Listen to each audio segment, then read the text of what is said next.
7 सहेलियां।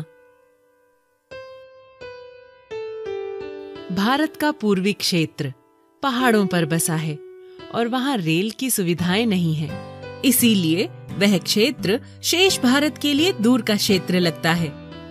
पूर्व में असम बड़ा प्रदेश है और नागालैंड, मिजोरम जैसे छोटे राज्य भी हैं। क्षेत्र की दृष्टि से अरुणाचल बड़ा प्रदेश है, लेकिन उसकी आबादी बहुत कम है। इस पाठ में हम पूर्व के 7 प्रदेशों के बारे में पढ़ेंगे। मनुष्य स्वाभाविक रूप से प्रकृति के रहस्यों का ज्ञान प्राप्त करना चाहता है। अरस्तु।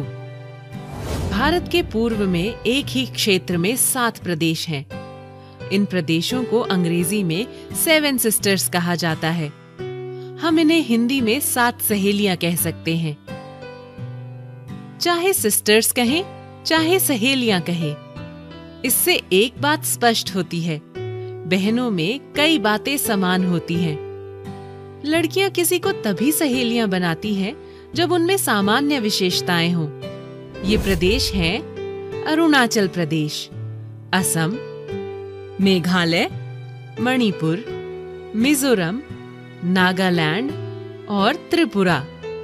हम यह जानना चाहेंगे कि इन प्रदेशों में कौन सी बातें सामान्य हैं, जिनके कारण इन्हें सहेलियां कहा जाता है। ये सारे प्रदेश पहाड़ी प्रदेश हैं। आप जानते हैं कि हिमालय की श्रृंखला कश्मीर से पूर्व तक लगभग 1500 मील लंबी है। हिमालय के पूर्वी छोर में ये सारे प्रदेश स्थित हैं। पहाड़ों में घर मैदान की तरह कतार में नहीं बने होते। 2 पहाड़ों के बीच जो छोटी सी घाटी होती है, उसी में आबादी बसती है। इस कारण एक घाटी से दूसरी घाटी तक पहुंचना अत्यंत कठिन काम होता है। अतः हर घाटी के लोग दूसरी घाटियों से कटे होते हैं। इस दूरी के कारण उनकी भाषा, उनकी पोशाक, उनका रहन सहन सब विशिष्ट हो जाता है। इस बात को हम अरुणाचल में विशेष रूप से देखते हैं। इस प्रदेश में मोनापा, आदि, अपातानी, नोक्टे, वांचो आदि कई जनजातियां हैं। इन सब जनजातियों की संस्कृति बहुत विशिष्ट है। रंग बिरंगी पोशाक, विशिष्ट नृत्य शैली, संगीत और वाद्य यंत्र आदि के कारण इन संस्कृतियों का जीवन हमें मोहित करता है। अरुणाचल प्रदेश की आबादी क्षेत्र के हिसाब से बहुत कम है। एक घाटी से दूसरी घाटी की दूरी के कारण हर घाटी की अपनी एक अलग भाषा विकसित हो गई है। आप जानते हैं कि तमिल या बंगला जैसी भाषाएं बोलने वालों की संख्या करोड़ों में है। लेकिन अरुणाचल में ऐसी भी भाषाएं हैं जिनके बोलने वालों की संख्या सिर्फ सैकड़ों में है। पहाड़ी प्रदेश की दूसरी बड़ी विशेषता उसकी हरियाली है, क्योंकि पहाड़ों पर आमतौर पर अच्छी बारिश होती है। आपने सुना होगा कि मेघालय राज्य में चेरापूंजी नामक पहाड़ी स्थल है, जहां वर्ष भर बारिश होती थी। यह भी कहा जाता था कि चेरापूंजी में संसार में सबसे अधिक बारिश होती थी। आज संसार में हर जगह मौसम में परिवर्तन के लक्षण दिखाई दे रहे हैं। इस कारण अब चेरापूंजी में भी बारिश कम होने लगी है। फिर भी इन सारे प्रदेशों में भारत के अन्य स्थानों के मुकाबले ज्यादा बारिश होती है। अधिक वर्षा के कारण पहाड़ों पर वन का विकास हो जाता है। इन वनों में फिर वन्य जीवन का भी विकास होता है। असम राज्य में काजीरंगा नामक क्षेत्र में बड़ी संख्या में गैंडे पाए जाते हैं। क्या आप बता सकते हैं कि भारत में गैंडे और कहां-कहां पाए जाते हैं?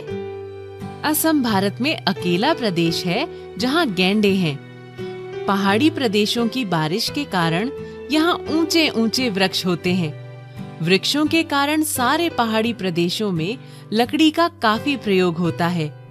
जैसे ही आप बस या टैक्सी से इन प्रदेशों के अंदर प्रवेश करेंगे, आप सड़क के दोनों ओर लकड़ी के बने छोटे और सुंदर मकान देख सकते हैं।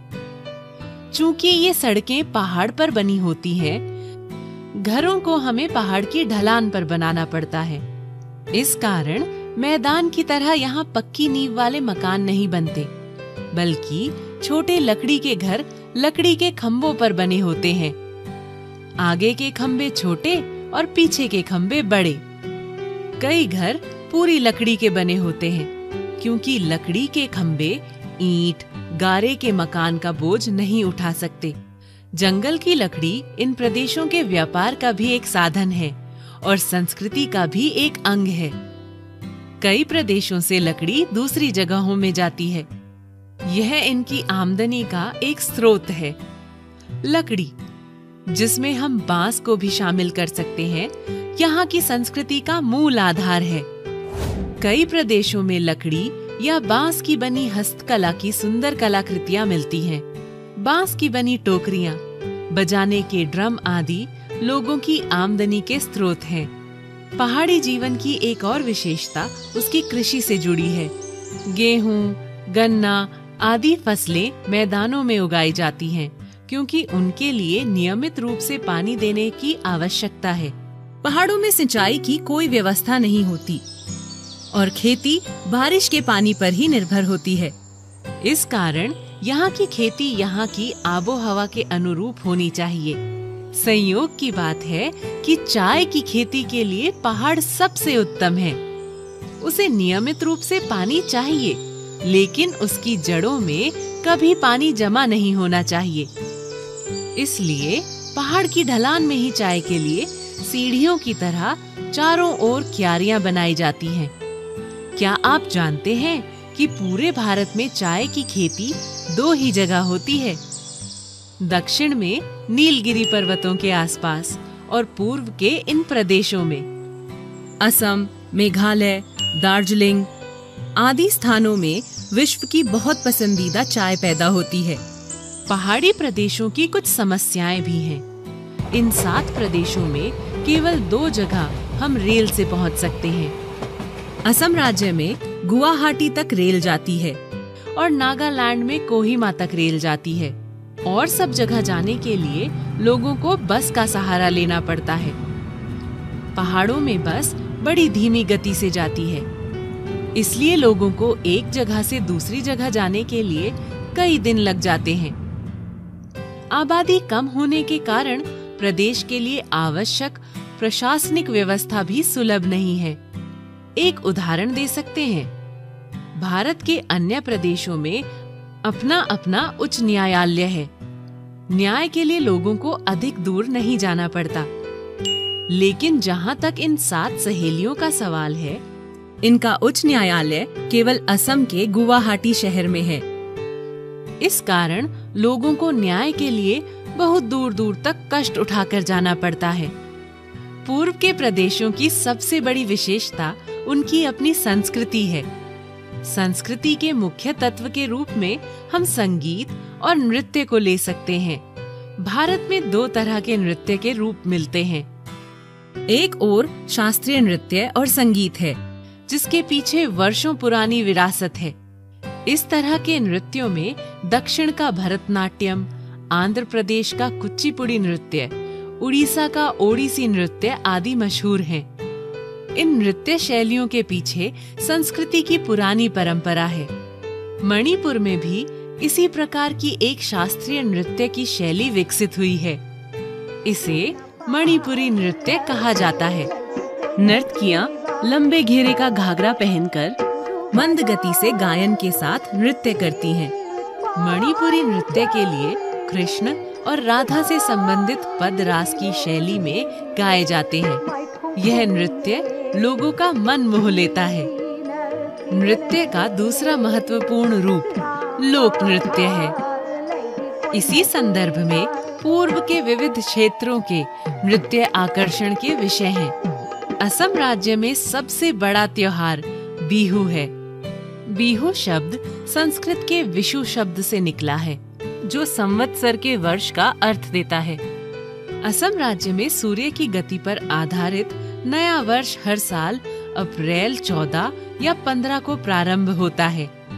इस अवसर पर पूरे असम में रंगोली बिहू का त्योहार मनाया जाता है।